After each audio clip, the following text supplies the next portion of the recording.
what you bring. But if I wanted to get any one of you to identify your strengths, here's what I'd get you to do. I would say do this. Take a blank, and I would encourage you to do exactly this next week. And this isn't hard. You've just never done it before. Take a blank sheet of paper around with you, or a blank pad, and draw a line down the middle of the page. And on the right-hand column, at the top of it, write, I loved it. And on the left-hand side, write, I loathed it. Right? And then take it around with you for a whole week. And any time you find yourself doing something that invigorates you, scribble it down. Don't wait until the end of the day. Don't wait until the end of the week and try and recreate it. As you're doing it, scribble it down. And as you're thinking about which activities invigorate you and which don't, look for these 4 very simple and clear signs of a strength. 4 simple signs of a strength. Here's what they are. And they follow the acronym SIGN, which is convenient. The S stands for success. So I would say to you next week, any activity that you feel effective at, scribble it down. As you're doing it, if as you're doing it, you feel like you have what's called self-efficacy, you feel effective, regardless of whether anyone else tells you you're good, any activity where you feel successful, scribble it down. What were you doing? But that's not the only sign of a strength, is it? Why? Because there are some things you're quite successful at that if you never had to do them again, it would be too soon. Isn't that weird? Isn't that weird? You're really good at some things you hate doing. And the annoying thing is people keep asking you to do it because you're good at it. It's a strange curse, isn't it? I once interviewed this chap who was a wonderful swimmer. At the age of 6, he had the most beautiful crawl stroke, freestyle stroke. And so this lifeguard who saw him swim said to his mom, hey, you've got to put him in swim school. He's just got the most natural swimming stroke I've ever seen. And he went off and he was put in swim camp, and he became really, really good at swimming. I mean, awesomely good, so that he won meet after meet after meet. In the state of California, he's got record after record. But at the age of 17, he realized that he was getting, before every meet, every swim meet, debilitating migraines. He was blessed with the wonderful ability to swim and cursed with no appetite for it. Well, you'll have something like that, won't you? You'll have a bunch of things. You're good at them. You can do them. You just wish you didn't. A strength isn't what you're good at, is it? Because what would you call those things that you're good at that you don't want to do? There must be more to a strength than just success. There are. There are 3 other signs. Here's the first one. Instinct. The I stands for instinct. Any activity next week that you find yourself looking forward to doing, write it down. You're not looking forward to everything next week, are you? But there are some very specific things in the week next week that even as you're listening to me now, you're thinking about it. You're kind of, So if you find yourself looking forward to an activity in a week, scribble it down. The G stands for growth. Some activities next week, as you're doing them, time will seem to speed up and whip by, and you'll look up and whole hours will have gone by. If you're using your strength, it's like your synapses are firing and your whole brain is growing. It's like your whole brain is just growing while you're doing them. Flip that around. There'll be some activities next week where as you're doing them, you won't be able to concentrate at all. Time will seem to slow down to a crawl.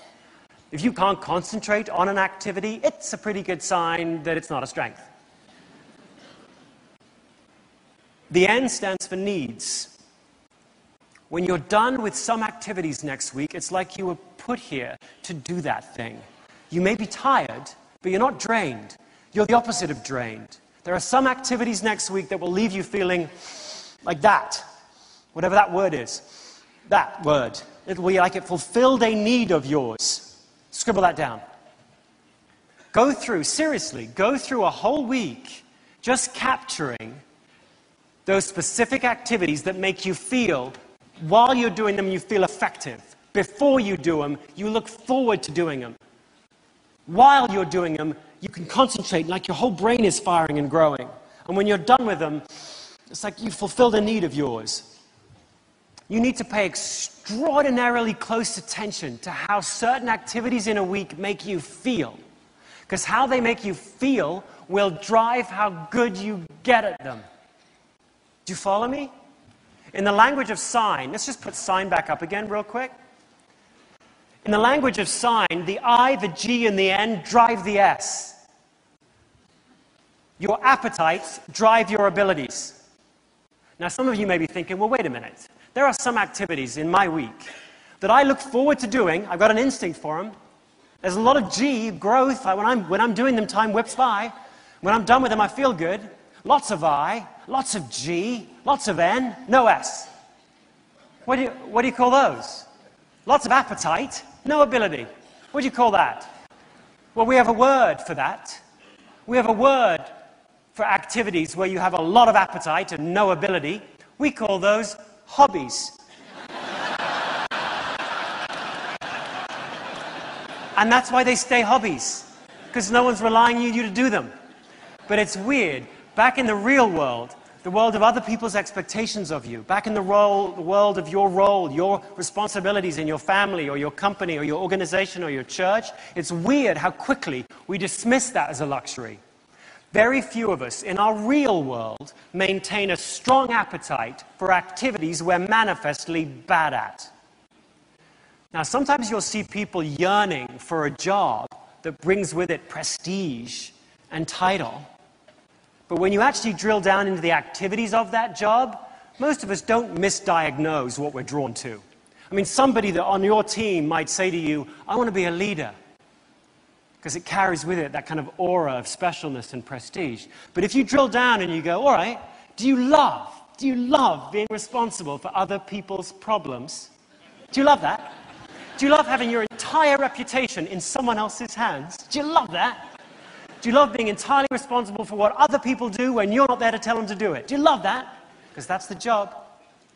It's like I used to do a lot of work with Merrill Lynch, and people would say, I would love to be a stockbroker. Oh, really? Do you love calling people up again and again, maybe 200 times a week, and asking them for money? And hearing 195 no's? Do you love that deep, consistent, personal rejection? Do you love that? Because that's the job. And you know what's weird? Some of you in this room do love that. Some of you love hearing no's. Some of you in this room are energized and invigorated by turning people around. Some of you hate it. But it's weird. Back in the real world, very few people misdiagnose what they're drawn to. So next week, seriously, do this. Tease apart your week. Look for those 4 signs and write down the activities that you get. By the end of the week, you'll have about 12 to 15 I loved it, and 12 to 15 I loathed it. And here's what I would encourage you to do. Look at the I loved it column and pick your 3 strongest, the ones that just blew you away before you did them. And then write 3 strength statements. 3 statements that are written by you in your handwriting, in your language, that begin with the phrase, I feel strong when. Because a strength is not what you're good at. A strength is an activity that makes you feel strong. Your strengths are those activities that make you feel strong. Here's an example. When I went through it, one of the top activities I'd written down was, I loved interviewing Rosa. Rosa was a housekeeping supervisor for Hampton Inn, at the LAX Hampton Inn. But she was excellent at her job. There's 1,300 Hampton Inns. She was the best executive housekeeper they had. And I was sitting down in the break room asking her why she was so good at what she did. Again, this might sound incredibly tedious to you, but for me, all of the different signs of a strength were there.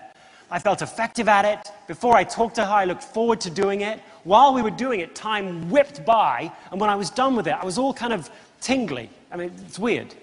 So out of that, I'm looking at that, and I go, all right, I will write a strength statement from this. And this is what it became. Let's put that up. I feel strong when I interview someone who excels at his job and explore why he excels. Now, when you look at that, I don't know, maybe that's boring to you. Maybe that doesn't move you at all.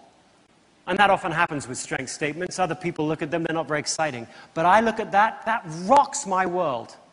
When I look at that statement, that is incredibly powerfully clarifying for me. Emotion created it. When I read that, it helps me see what I'm supposed to do in the world. That's one of the wonderful things about defining a strength this way, is that is that you are the authority on your strengths. You are the authority on